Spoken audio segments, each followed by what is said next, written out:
EVM machine आगे को क्या, फिर तो चुनाव ही नहीं होना है। ये ईवीएम मशीन इस बार अगर ये जीत गए तो खुद अमित शाह ने कहा था 30 साल तक हमको कोई हटा नहीं सकता, तो फिर चुनाव नहीं होंगे ना। रामनाथ कोविंद साहब के साथ मैं 10 साल काम किया हूँ, साथ में रहे हम लोग। संविधान को तो ये मानते ही नहीं ना, संविधान को इन्होंने कभी एक्सेप्ट किया ही नहीं। फिर भी 400 पार संसद में खड़े होकर कहा कि अब की बार देखो ईवीएम पर उन्होंने पिछले बार भी 303 कहा था, ईवीएम के माध्यम से 303 सीटें आई, इस बार 400 सेट कर लिए, 400 आएगी।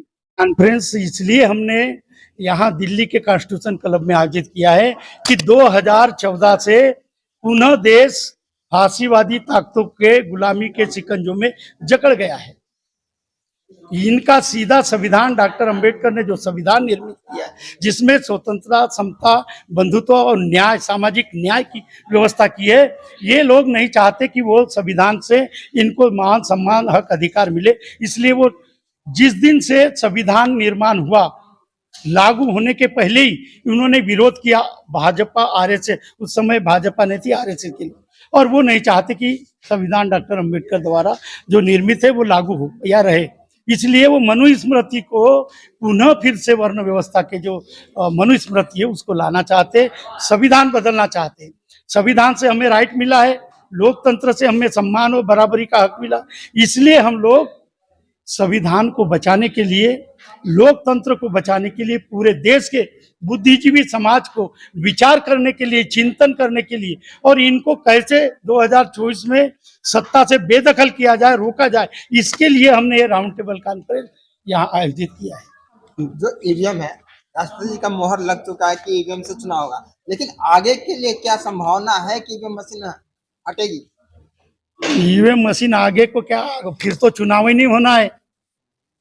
ये ईवीएम मशीन इस बार अगर ये जीत गए तो खुद अमित शाह ने कहा था 30 साल तक हमको कोई हटा नहीं सकता, तो फिर चुनाव नहीं होंगे ना, खत्म। मेरा एक सवाल और है, वन नेशन वन इलेक्शन की जो कमेटी बनी है उसका जो रिपोर्ट दी गई है, वो आपने अभी बात की थी, जो गोविंद साहब थे पहले जानता हूँ राष्ट्रपति जी, उनको दी गई है, तो क्या लग रहा है कि क्या वो बहुजन समाज के लिए उसमें कुछ रिप्रेजेंटेटिव करेंगे या फिर कैसे? देखिए रामनाथ कोविंद साहब के साथ मैं 10 साल काम किया हूँ, साथ में रहे हम लोग, राष्ट्रपति बने और राज्यपाल बने, उनसे कभी मिला नहीं मैं और कभी कुछ मांगा नहीं, और उनकी औकात भी नहीं है कि वो कुछ दे सके या कोई सिफारिश कर सके और उसकी बात को कोई मान ले।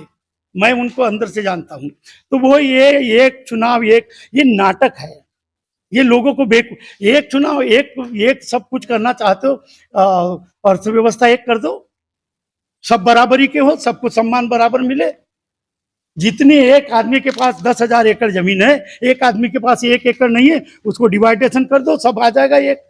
वो नहीं करेंगे, लोगों को बेवकूफ बनाने के लिए वो कमेटी बनी है, और उसका वो उनका गुलाम व्यक्ति अध्यक्ष है रामनाथ कोविंद। ये मेरी बात वहां तक जाना चाहिए। ये आप कह रहे हैं कि वर्तमान देश के भयानक हालात पे बात हुई है आज, तो क्या भयानक हालात हैं बहुजन समाज को या फिर जो अदर समाज है उनको, क्या आज के समाज से क्या खतरा है? देखो इन्होंने सिटीजन अमेंडमेंट जो एक्ट लाया, वो सिटीजन अमेंडमेंट एक्ट जो है वो सीधे सीधे अपने ही देश में अपने बहुजन समाज के लोगों को, मुसलमान कम टारगेट होंगे, लेकिन बहुजनों को ही वो विदेशी घुसपैठिया घोषित करके उनको उनके वोट के अधिकार से वंचित करने का एक बहुत बड़ा एजेंट ऑफ प्लानिंग है, वो षड्यंत्र है, और उसमें हमारा स्वाभिमान, हक, अधिकार सब खत्म हो जाएगा, और वो हमारी जितनी भी जमीन जायदाद प्रॉपर्टी है वो सब छीन लेंगे और हमको डिटेंशन सेंटर में, जेल में डाल देंगे। लेकिन बीजेपी कह रही है कि सीए से किसी को भी कोई खतरा नहीं देखो है। उनको पूछिए आप